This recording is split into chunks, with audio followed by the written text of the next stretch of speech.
batteries are full. I put new ones in. All right. Yeah. Are we going? Yeah, well, the recording is on. Oh, I'm starting. Well, the first thing that came to mind was well, it wasn't something you said. Something you said in the middle of our last one, but I wrote it down and thought it was cute, so we repeated it near the end. You can either smelt iron or you can power your society on wind and solar, something like that. Yeah. The other thing I thought of was and I know we sort of did a whole deal about nuclear genesis, nucleosynthesis. Yeah, the Star episode. Yeah, would it make sense to review or redact any of that since we've learned more since then? Oh, not really, because that it's so well understood. I mean, there were details I got wrong, but basically, stars are. It's not their purpose. They're just following thermodynamics, but they make heavier and heavier elements up until iron. But the smaller stars can maybe only make helium.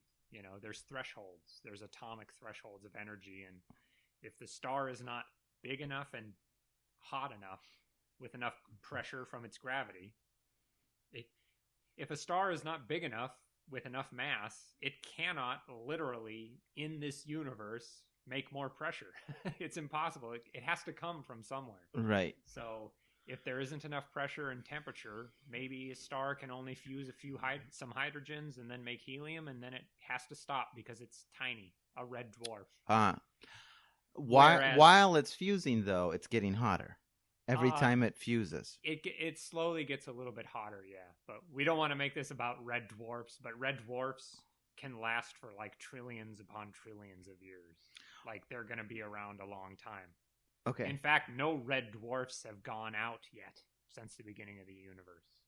What? Yeah. No, some of them last like 100 trillion years. Oh, when they go out, do they just burn out or do they? They turn into white dwarfs. Okay. Weird. So is there, again, this wasn't supposed to be more stars, but do only certain types of stars supernova? Correct. Okay. Correct. Yes. Yeah. You have to be, the heavier and heavier you get, the more mass there is, the more interesting it is from a human perspective. Sure. So, and a really, really enormous star might burn out in only 1 million years, which is nothing relative to 5 billion years. Or 10 billion. Our sun is 10 billion, is going to last about 10 billion years, and it's halfway through its life. What's 1 million years relative to 10 billion? I mean, dragonflies have been around for 250 million years. Mm-hmm. So, oh wow, they make the point that a lot of these really big stars go out before they can even revolve around the Milky Way once. Whoa, interesting. Yeah, because the Milky Way is huge. It's 100,000 light years across. And so it's very slowly spinning. So a big star forms, explodes in a supernova, and dies before it makes it even halfway around. Right. While a red dwarf might make a couple rotations. Or a white dwarf. Yeah. The really big giant stars are mayflies. It's a snowflake that landed in the ocean 100,000 years ago. Came and went. But we get nice big elements out of them. Boy, while it lived, it sure made a whole lot of... Well, as they say, the star that burns half as long. Yeah, twice as bright. Yeah. That's actually not a bad way to think about it. Red dwarfs, they circulate their fuel, and so they're kind of homogeneous. Which actually, and because they circulate, they're fully convective, they're very bad for harboring life, unfortunately. So, unfortunately, a planet revolving around a red star probably can't support life because the radiation coming off of a red dwarf really varies.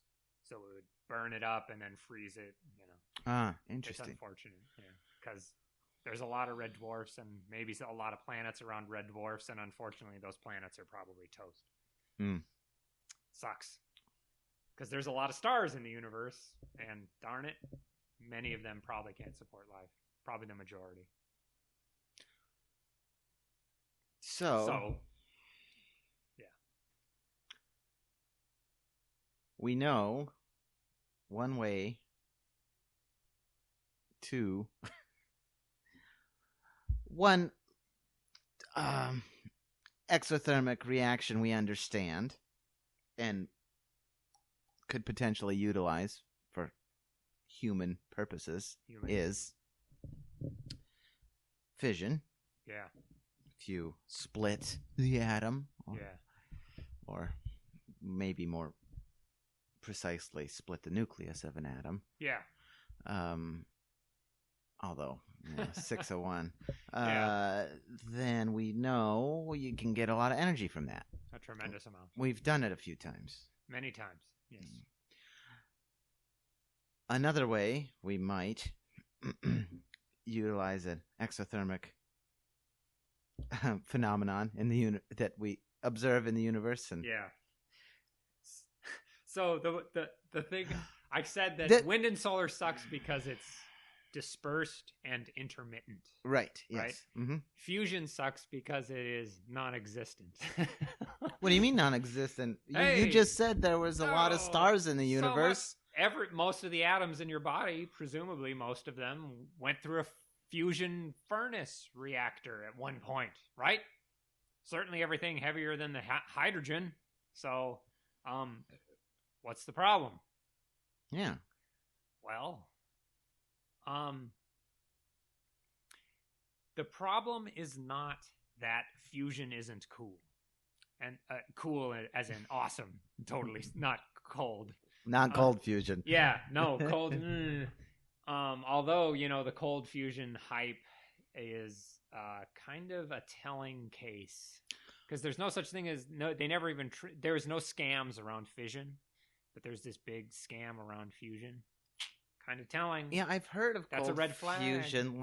Yeah. That's a two words put together that I've encountered before. But it was a hoax. It was a scientific hoax. Ah, gotcha. Yeah, it's bad. That it even got that far. Mm-hmm. That people even took it seriously. Well, like you said, it's sort of telling. It is kind of telling. Because, in my humble opinion, hot fusion, real fusion, that real governments have spent many, many billions of dollars. The current one, the ITER, that they're working on, quoting from Wikipedia, construction costs through 2025, including all contributions, to be $65 billion. It's not a hoax. I'm not saying that.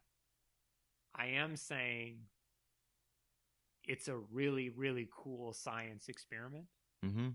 Tremendous scientific research and discovery is going to happen because of this, and it has nothing to do with meeting our energy needs. It would be a nice thing to do if our energy needs were met. Yep. And we lived in a wealthy and healthy civilization. Yeah. And who's the we and who's the our in that sentence? Is that all of humanity or just kind of the rich nations? The colonial nations, the ones that,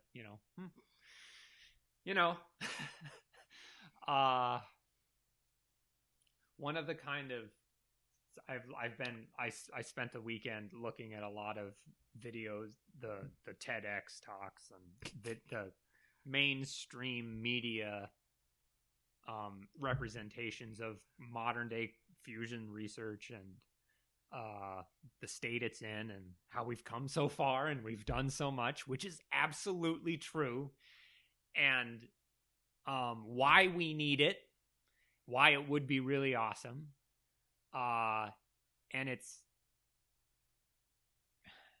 devastating because the reality of human need on the ground for cheap, abundant, non-polluting electricity is so very real. And then you have this really cool science experiment at the other end, taking away from the humanitarian goal. Like, wouldn't it be cool if we did have clean, abundant, fossil, greenhouse gas free energy source? Yeah, that would be cool. What the fuck does fusion have to do with this? You've never succeeded in making something even exothermic. We can make fusion happen on the surface of the planet. You can do it all the time.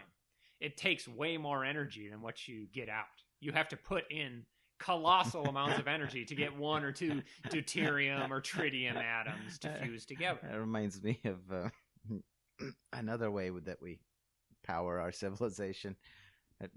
Fracking, for instance. Oh, that's a financial, science experiment. God damn. Ooh, boy. You put more in than you get out. Maybe that's a silly connection, but fusing. I don't think it's silly because it's like, you know what? Our whole society and our whole civilization is a Ponzi scheme. It is. And it's unsustainable.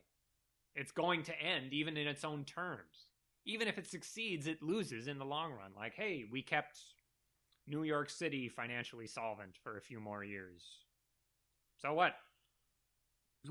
It's going away if New York City is built on fossil fuels. What's the story around fusion? The fundamental is that, which is what we did talk about that in Stellar Evolution and where the molten salt reactor came from ultimately. When you fuse small nuclei into big nuclei, it is exothermic. It releases a lot more energy than what it took to make them fuse. That is true. That is absolutely true. There's no denying it. And it releases more energy all the way up until iron. Right. And then if you split things heavier than iron, it releases energy. Right. If you try to fuse things heavier than iron, if you try to fuse nuclei into elements heavier than iron nuclei, it absorbs energy. It takes more than you put in, but when you split it, it gives off more than you put in, which is logical, given thermodynamics. That's the fundamental. Right. That's really the way to understand it as a layman. Draw a line. Iron. Iron is the line. Left of it, lighter than it.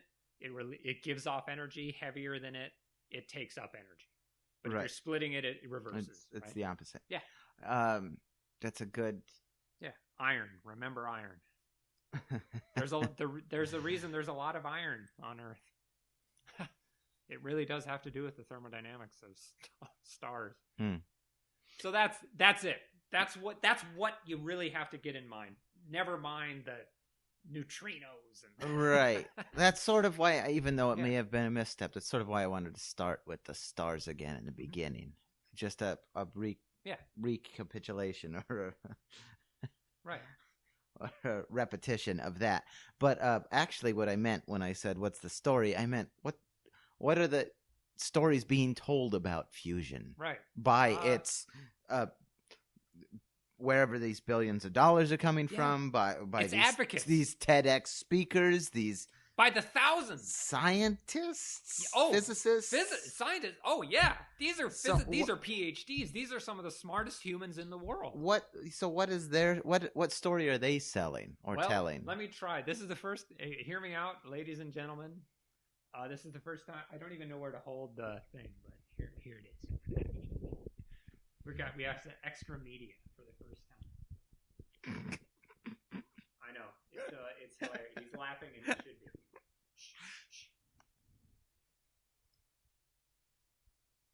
It's buffering.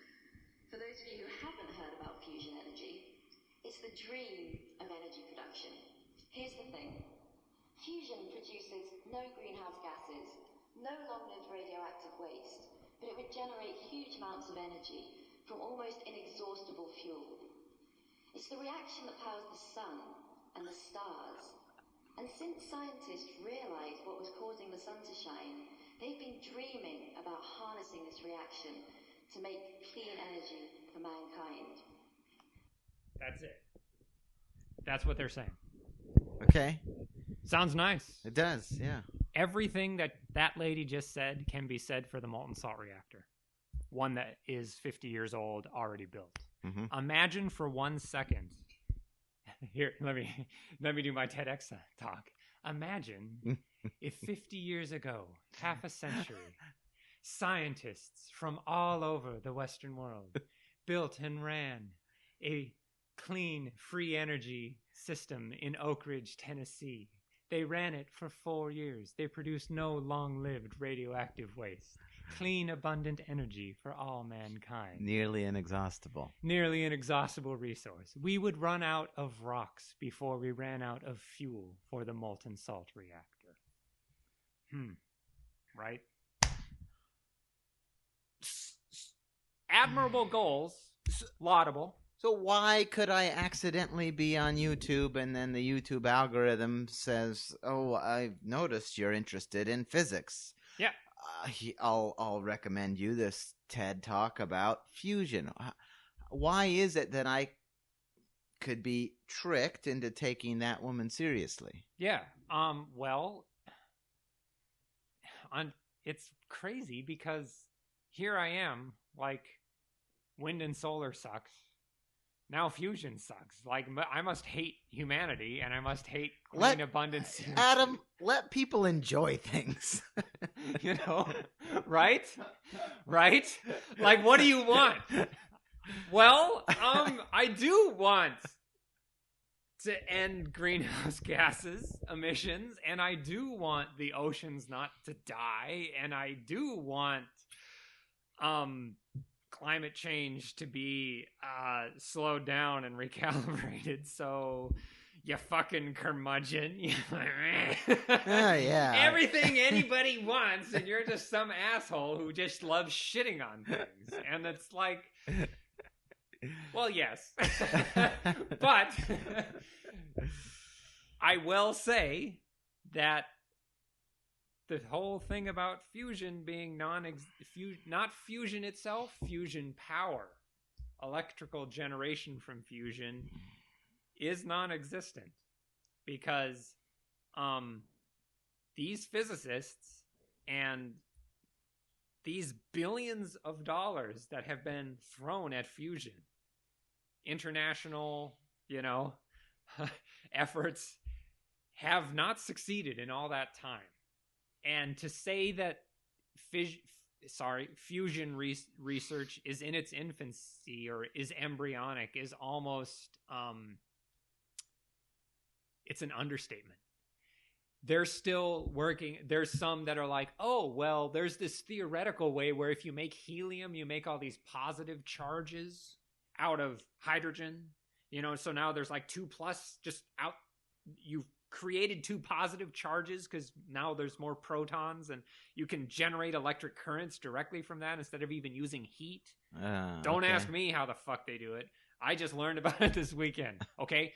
That's not what I'm saying. I'm not saying I understand that. What I'm saying is, if you're at the stage of research where you have a theoretical way of doing something, you are so far away from doing anything practical. Right. It reminds me of I can't remember how many years back it was, but it was like, someone, and again, it's always hard because if you're hearing about it on the blogs or in the news, it's sort of pop science. Right. But it was like, this theoretical engine that could power a starship, right? That was like, I can't even remember what its promises were or what the proposed mechanism was, but it was some antimatter collision. Yeah, exactly. It was basic. Yeah, exactly. Yeah. It was sort of a mythological magic bullet with like theoretical plausibility. Yeah. Right. Our best understanding of science or physics, our best understanding of the universe says this might be possible.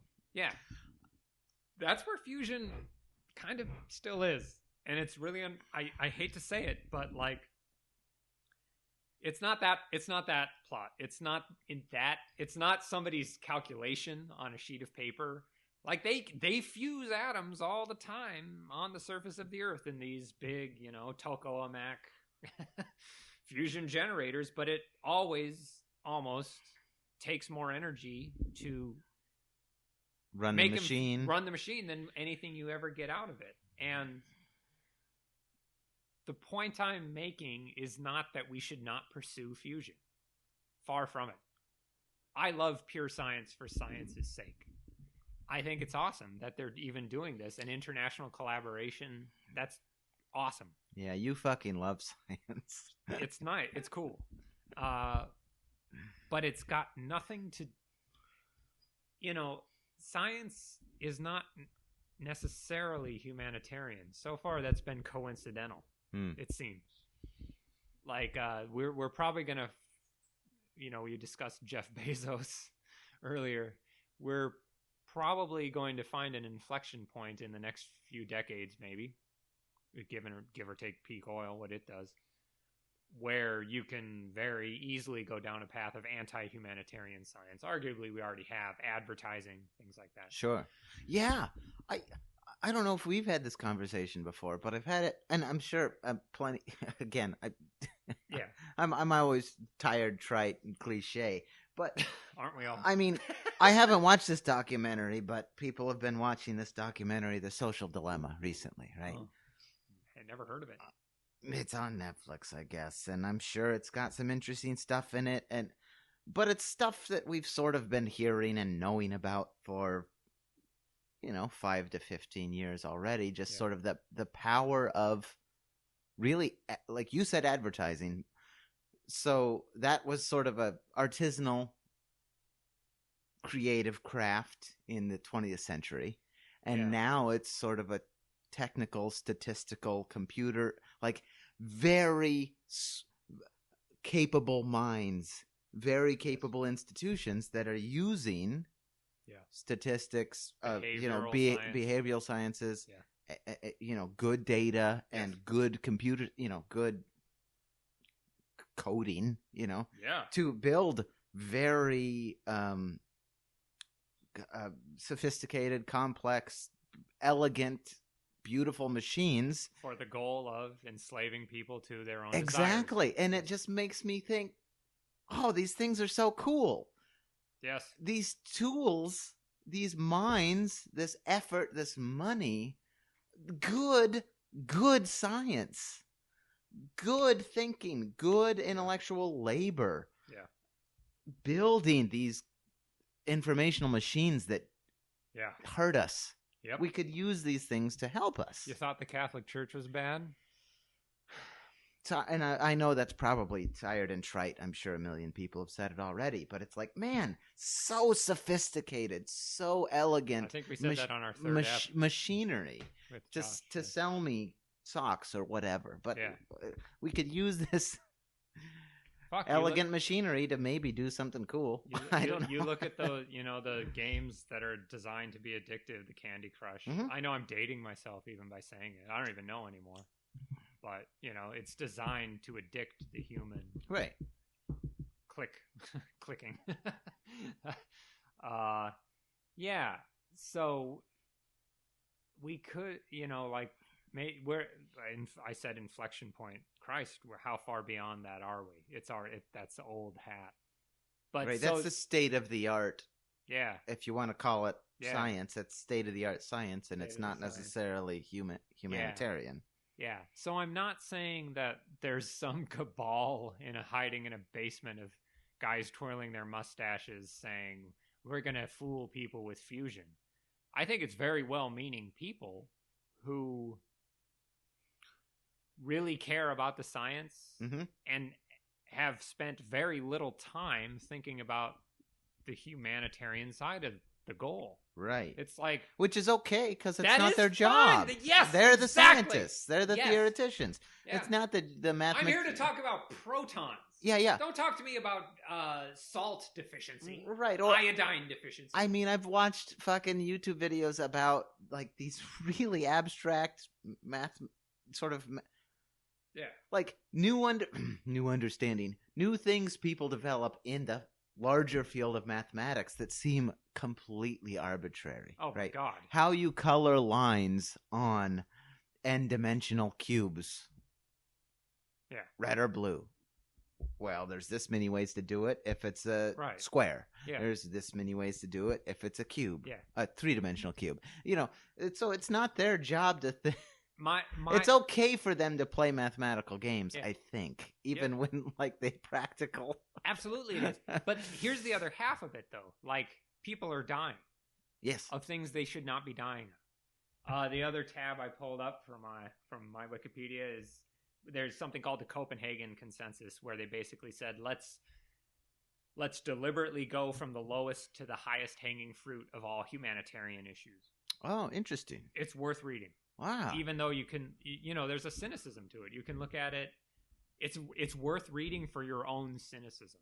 Huh. Because the other half of it is like, what's the value of a human life? Well, if they're in the middle of fucking nowhere, essentially zero, because they're not even a part of our economic system. If you're in the highlands of New Guinea or the jungles of Papua New Guinea and you're some kid who dies because you're bitten by a poisonous snake, you don't even enter the calculation. There's no like bitten by poisonous snake thing in the Copenhagen Consensus. But the other half of it is to say, okay, well, if there is a value to human labor and money is real and these other things, let's go from the and in that sense, I think it's a very laudable goal to say, of course you would pick the lowest hanging fruit first, because then you get the dividend of healthier, happier, more productive human beings. So you're only more able to exactly to pursue the next rung up. It's snowballing in your favor, right? Like now because I've cured malaria, which is one of them. Not curing it, but mitigating it. Countries are literally more productive because malaria fucking sucks. It's incapacitating. But at the bottom of it is like micronutrient deficiencies. One of them is vitamin A blindness. You don't have enough vitamin A, children die, people get night blindness, this sort of thing. And like it's at the absolute minimum. It is the lowest very bottom. It's the lowest hanging fruit. Yeah. It costs about 2 cents a dose. Right. And you preventable and cheap. Yes. Let's start here. Let's make sure people don't get vitamin A blindness anymore. No side effects. You don't have to, ask about what are the socioeconomic. Right. You don't have What to... are the consequences of children not going blind and dying? Oh, no. What would we do if fewer people were blind? Oh, I don't know. We'd have to really do a study on that. Like, what would we do? I don't know. I'm not sure about that. Unlike, say, what are the consequences of having a nuclear weapon or a highway system? These things that we do not know the long-term consequences, good or bad, for. I'm pretty sure we know that people shouldn't be blind and children shouldn't die, last time I checked. So when you look at $62 billion thrown into this theoretical fusion reactor, that's not entirely theoretical, but it is theoretical in terms of building a functional one that can generate electricity from, versus how much would you have to spend to prevent vitamin A blindness and death among children? Is it the same as 62 billion? If that's the case, pay it. What if it was double? Pay it. What if it was quadruple for vitamin A blindness? Pay it. And then do your fucking fusion thing. Later. Yeah. Don't. And while you're doing that, draw a very hard distinction between the pure science and the really cool awesomeness of fusion and helping people, because they're not the same. They're not. Stop it. Don't do that, because fusion is incredibly difficult, and with all this effort, they still haven't succeeded at doing it. Whereas if what you want is cheap, abundant electricity to do many things, not cure vitamin A blindness, but would probably help. Couldn't hurt. Probably wouldn't hurt. It would keep my lights and my Wi-Fi on, and then I could donate to some dumb fund to... Yeah. Help you work from home. Yeah. Or spend $5, give 10 people vitamin A doses. Vitamin A pills.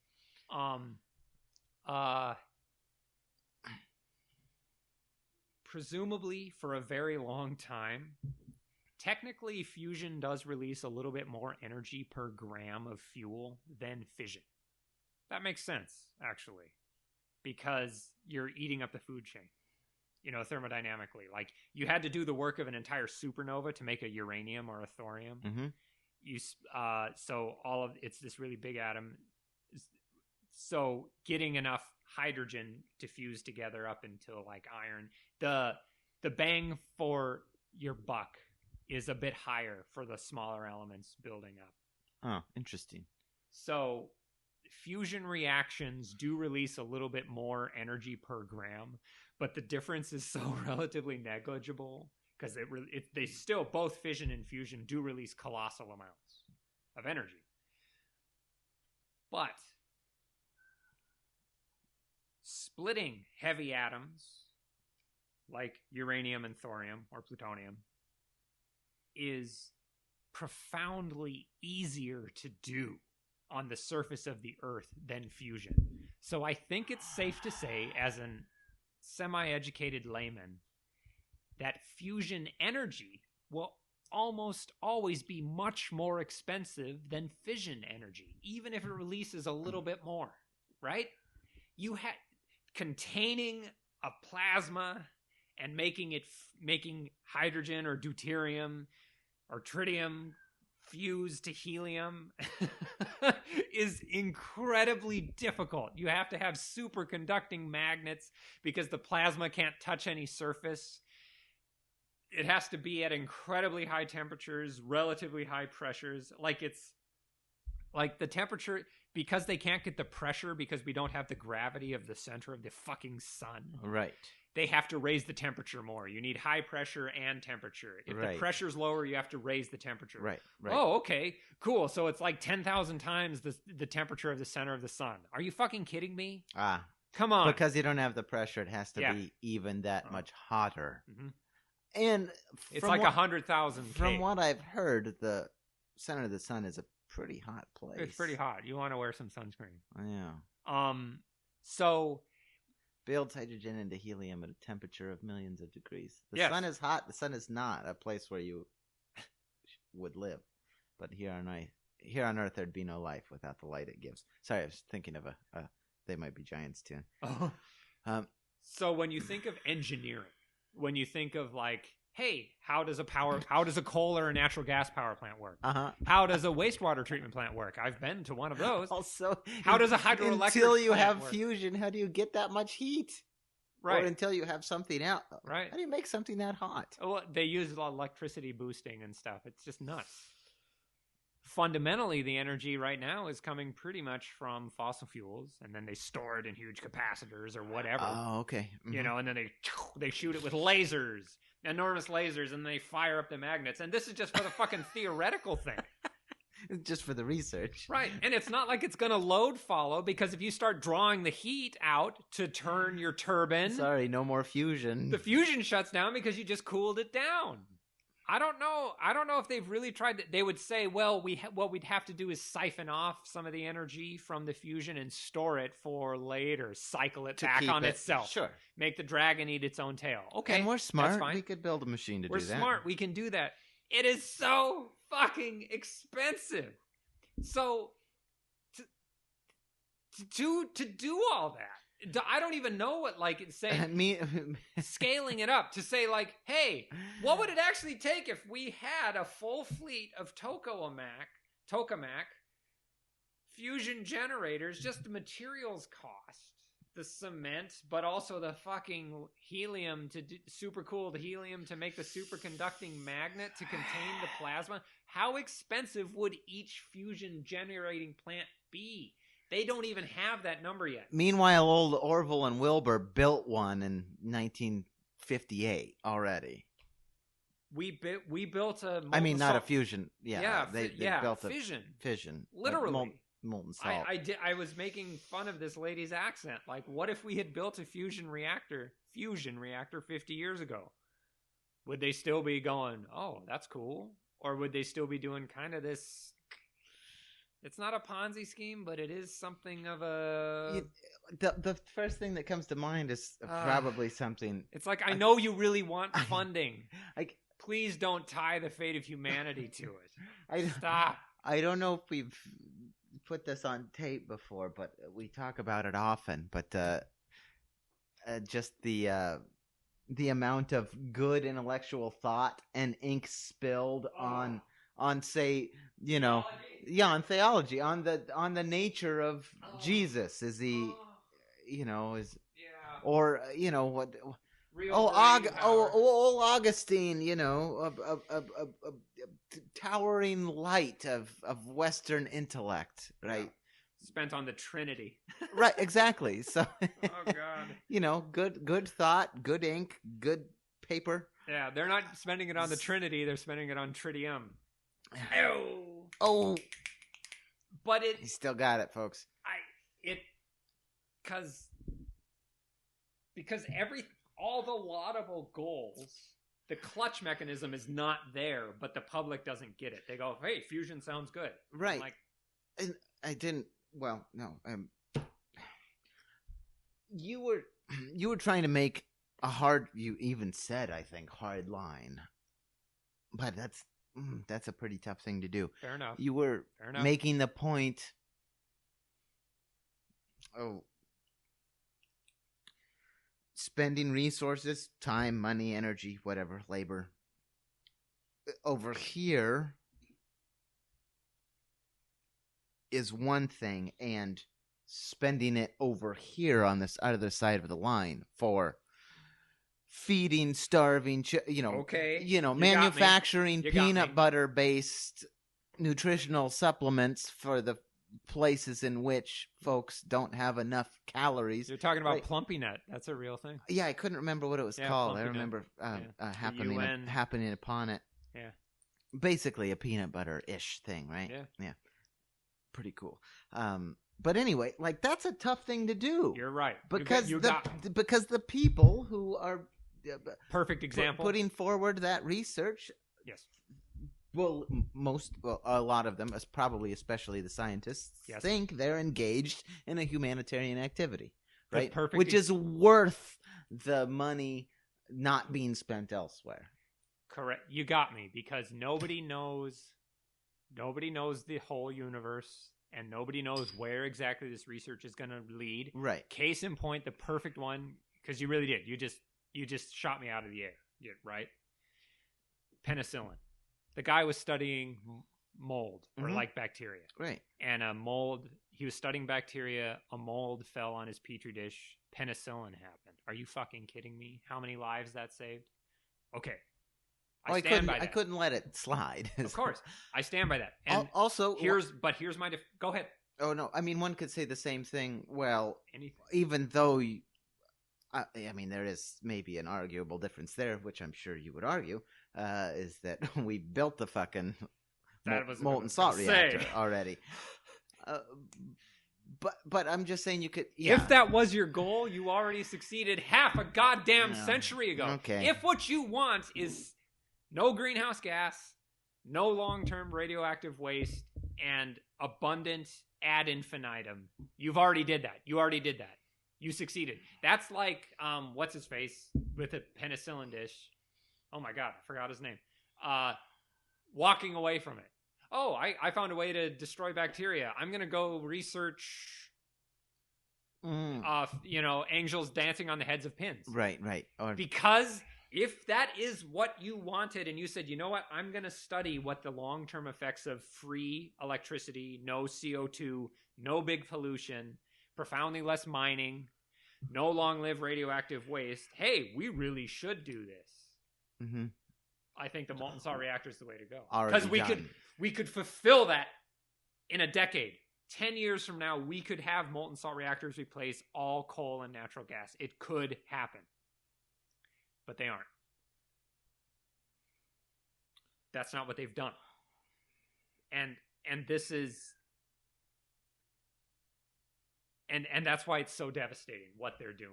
Because I really understand that you want to do awesome, really cool science. Right. And I really understand also that maybe you haven't done your homework on the state of the world. Because maybe you're some privileged white girl who got a physics degree and went, oh, I feel bad about the environment and whatnot, which is Jesus Christ. That's my story. Except I'm not a woman. But you have to actually go. You have to look at the way people live with intermittent or no electricity and these other things and what that means if you have to cut down your forests to cook your food or to boil your water. Otherwise, you're going to die from waterborne disease. That you have to do the homework. You can't say, I have a PhD. I'm good at doing homework. I have a PhD in physics. I could sit there and, chart out Feynman diagrams of whatever. But I don't, I never bothered to look at the real state of things environmentally and socially, No, you don't get that excuse. You surrendered that excuse when you got your PhD and you started doing that homework. And that is why the criticism I have for these scientists doing the fusion and co-opting the narrative of humanitarianism is real. I don't have any criticism for some slobbering right-wing fanatic who screams about socialism or whatever. That's hilarious. And at least they're sincere in their hatred, and it's just hatred. Mm-hmm. Somebody who's a common enemy of all humanity. Cool. At least I know who you are. This is far more dangerous. Truly, literally.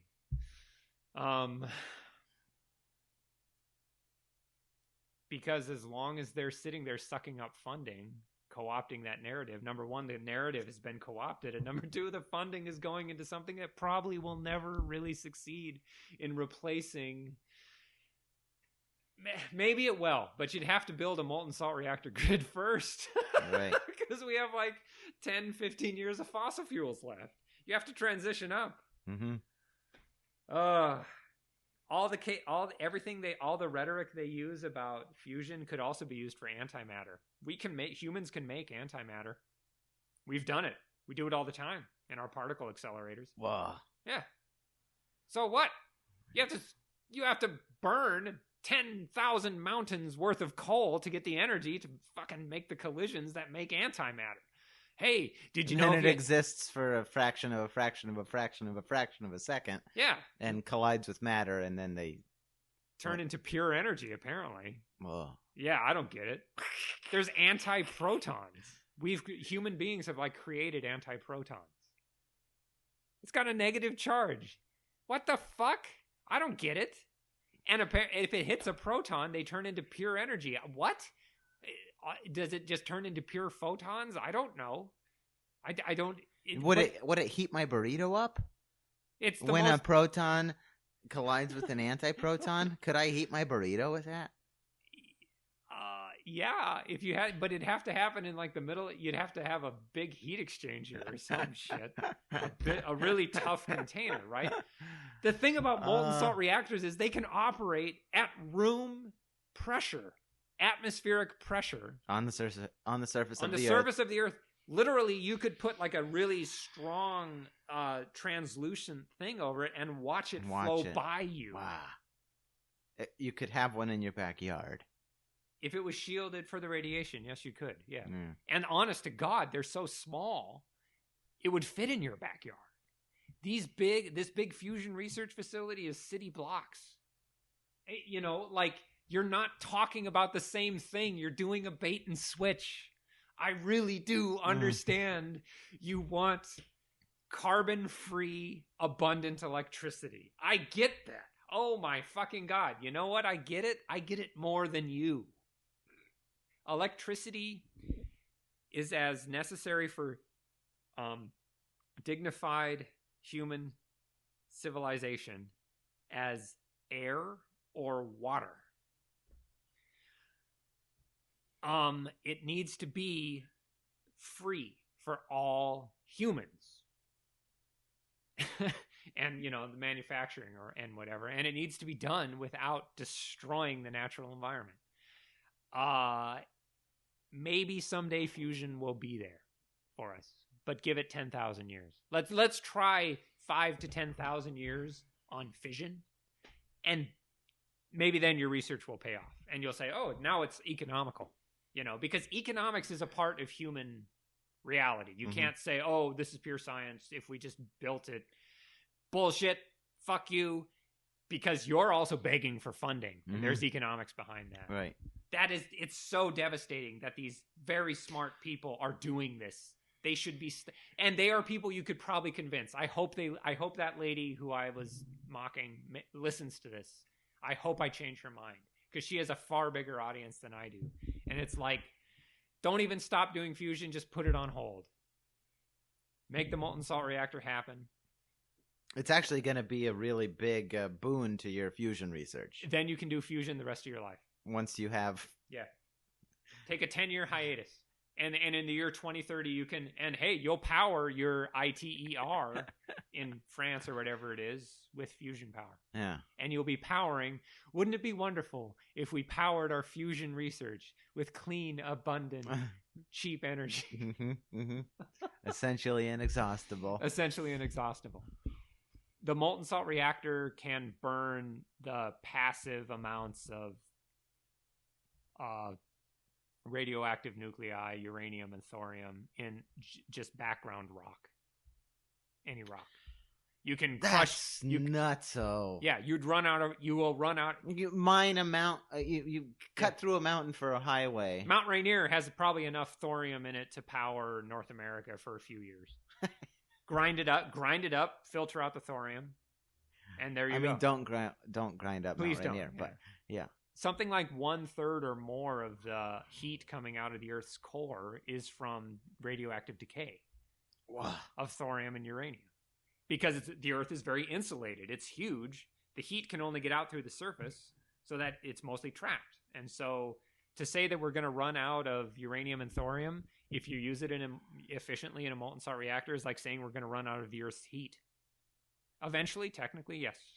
You're right. It will. Just give it a few billion years.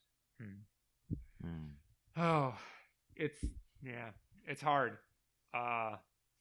Because I don't know. There's a thread of colonialism in it. I really do think that's true in this scientific narrative that says, oh, wouldn't it be nice if? No, it wouldn't. Like we need to think about a world of equality, where like everybody has access to that, to free electricity, not just the people in these rich countries that are able to afford donating to this ITER experiment that won't pay out.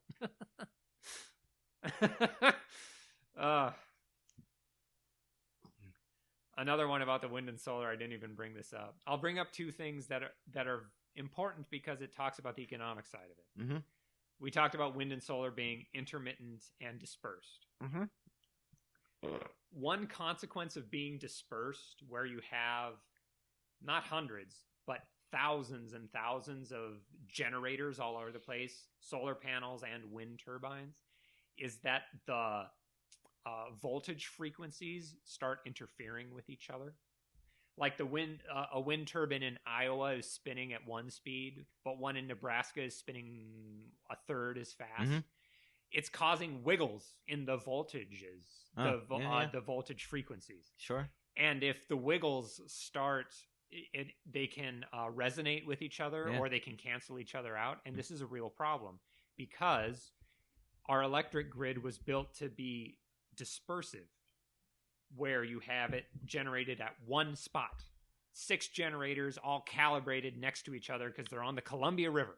Enormous dynamos, right? Mm-hmm. And we know how fast they're going to spin because we can control it with valves. Mm-hmm. Whereas if a wind turbine is spinning, what do? Put the brakes on it? Maybe you can. That is possible. Right.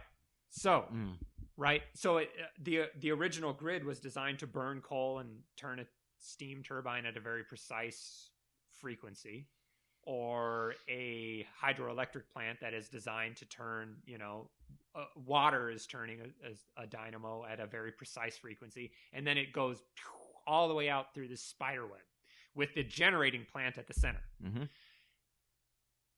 If you change the electric grid into one that has thousands of little generators all over the place instead of one main one just spitting the voltage out, the estimate is that it would cost, for just the United States, if you convert it to wind and solar, it would cost $10 trillion to upgrade all the electronics so that you could have a functional electricity grid where the voltage is stable. Right.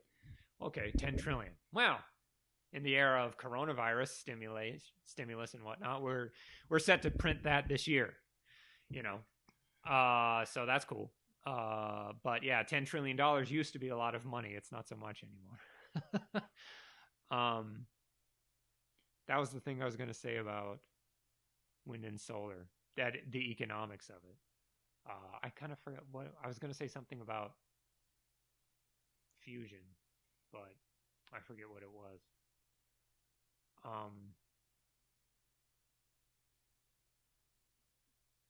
The other thing is, like, Oh, yeah, no, I do remember now. The real debate going on that has nothing to do with fusion. It's all within the molten salt reactor community. So not even the not even the current fission solid fueled reactors we have, but within the molten salt community itself. The real debate going on is about the cheapness and robustness of the systems. So, because I know I've said molten salt reactor as if it's one thing only. It's not. Mm-hmm. There's probably over a dozen different types of molten salt reactors you can build. And they are all fundamentally different from solid fueled reactors, but they're also very different from each other. Okay? Not going to get into that. Probably could if we wanted. The debate within them is, hey, you have this really fancy schmancy molten salt reactor that runs all on thorium, but you have to build an entirely separate chemical processing unit to keep the damn thing running. That costs almost as much as the heat generating part of it. So you have double the cost of ours. Our unit doesn't need that chemical reprocessing, and so we cost half as much as you. Half! So get out of here. Get out of here. Molten salt, thorium, George 69, 420, XX. Yeah, actually, we know, I mean, that's Kirk Sorensen. Ooh, doxed him. He has his plant that he really wants, and it requires a really complicated chemical refueling and reprocessing system to keep it going, which he himself admits. And other nuclear physicists have designed a plant that they're like, you don't need to do that.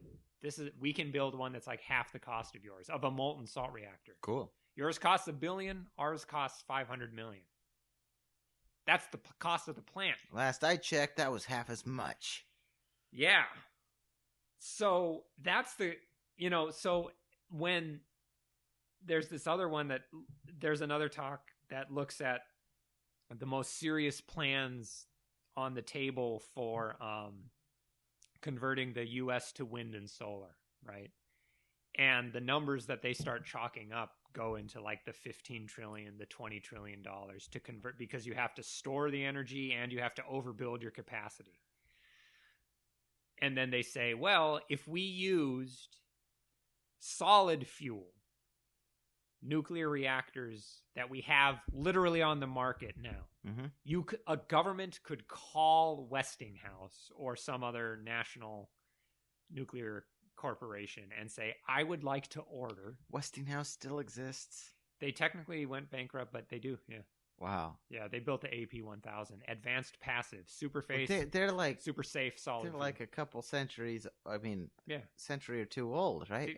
Who? ThyssenKrupp is still around. Krupp built cannons for the Holy Roman Emperor. Tesla was working for Westinghouse. Yeah. Oh, crazy. Money rolls. Oh boy, doesn't like to go away. Oh boy. Anyway. It's like learning the Pinkertons were still around. Yeah, that sort of blew my mind. Wait, but if you're Pinkerton just shot somebody? Yeah. If you're a sovereign nation, even an itty bitty one with no money, let's say you're fucking, Samoa or Papua New Guinea, or like just a tiny corner of the world, you could call up this corporation and say, we have a tax base, we have a currency, we'd like to buy some nuclear reactors from you, please. Mm-hmm. And they would say, what do you want? What are your specs? What are your specifications? What model? Right. The cost would be for the United States on the ones on the market now would be about $6 trillion to shut down all of our coal and natural gas and convert it into all nuclear, right? Not molten salt. Molten salt would be about half that. Right. Cool. $3 trillion. Well, we just printed $6 trillion. But there's nowhere to buy molten salt reactors right now. Right. Even though there's like fucking blueprints. You're right. There's nowhere to buy a molten salt reactor. You got me there. But fusion, fuck, man. Like you are a long way away from even having. Think of how far away fusion is from having the equivalent of the molten salt reactor experiment that ran for 4 years in Oak Ridge, Tennessee, from 1963 to like 1969. I have pictures. I'll show it to you at the end of this of the guys working on the molten salt reactor experiment, building it. They're driving to work in these big old clunker classic cars, burning all that gas. Yeah, beautiful. And the pictures were taken the year that oil discoveries peaked for the planet Earth. That's the year. We talked about that earlier. I have it. Same fucking year, 1963. Discoveries, not production. So think of all the oil they were burning because it felt so fucking abundant. And little did they know they were at actually the peak of discovery. And they would live to see the peak of production. And we're already on the downslope, and we better get working real goddamn quick. I'm gonna look up those blueprints and so. I mean, I was looking up plans for skate ramps to build in my backyard, but I might have to just build a molten salt reactor. The molten salt reactor experiment was 8 megawatts. They didn't generate electricity, but 8 megawatts is very small. But it's in the scale that you start thinking about power plants at that scale. Like the one down the road from me, which is natural gas, the one that I see the steam, there's a cloud of steam always rising on the horizon, 250 megawatts.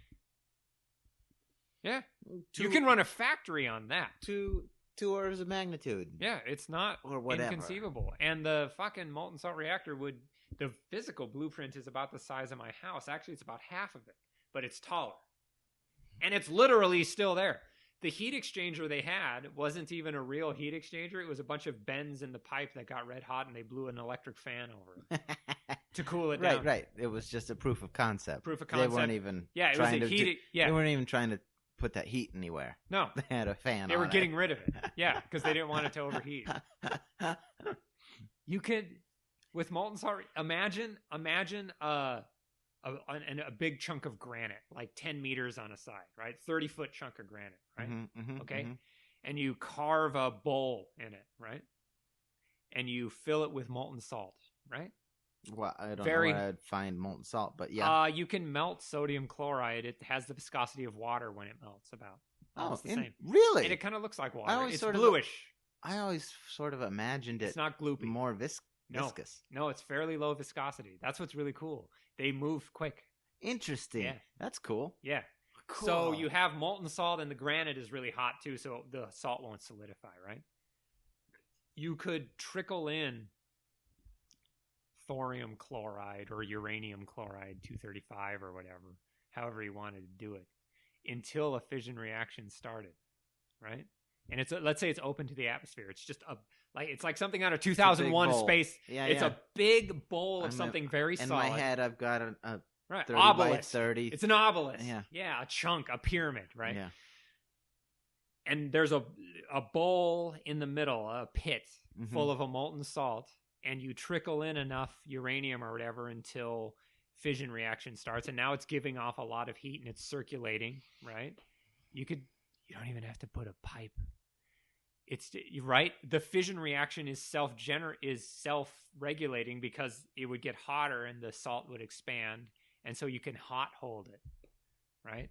That's how stable fission is and how well understood it is. It's insane to think about. Just think about it like the middle of a desert. There's nothing, just horizon, sky, a big black cube obelisk, and there's a bowl in the middle, a depression, and you have this, and it's just generating heat until it eventually neutrons hit all the nuclei that can be hit because it's naturally circulating, until it runs out of things to fission, and then it turns itself off and the salt solidifies. That's how passive and easy nuclear fission can be if we just let ourselves take advantage of its natural attributes, its natural gifts.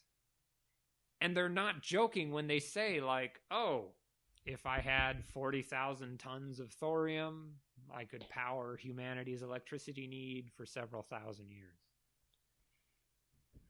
You want to lift humanity out of poverty, and you want to make it so that we can take our thumb, we can stop turning the screws on ecosystems, eroding soil, cutting down trees to cook our food, overfishing, all this other shit. Go nuclear. Not fusion. Fusion, go fission first, stabilize the earth, then go fusion. For fun. Well, for kicks. Yeah, there is more hydrogen than there is thorium or uranium in the world. But you don't have to worry about that for several tens of thousands of years. Literally. Like, you want to stop overfishing? Put a fucking thorium desalination plant on the Atlantic coast of the Sahara Desert that makes water and puts it into fresh water, puts it into ponds, and you grow tilapia in your pond, and then you ship it up to Europe or south to Nigeria to make good food, feed them, and you've not hurt the ecosystems, and now the fish can live in the ocean, and then the people can live on the earth without fucking ruining their own planet. Bing, bang, bong. Bing, bang, boom. We've done it again. Yeah, these fusion people can fucking suck it. They need to listen to this. They're smarter than me about fucking nuclear reactions, but they're stupider than they don't understand the ecosystem side. They only superficially understanding it, and they're going after funding. They're going after the powers that be. I'm like, just go after molten salt and then let the chips fall. Fuck. China's going after molten salt, and they'll do it, and we won't.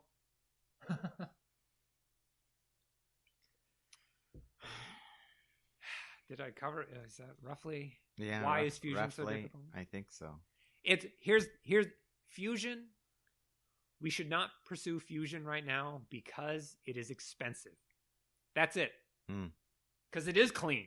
It is. Mm-hmm. And it is abundant. Holy shit. But it's expensive. We have to lift enough people out of poverty with fission in order to make fusion accessible to we have to practical be at all. Yeah, we have to be so wealthy because of the wealth of fission that fusion becomes affordable. Right. There it is. There it is. Got it. And that's why fusion sucks. Yeah. At the moment. Ugh.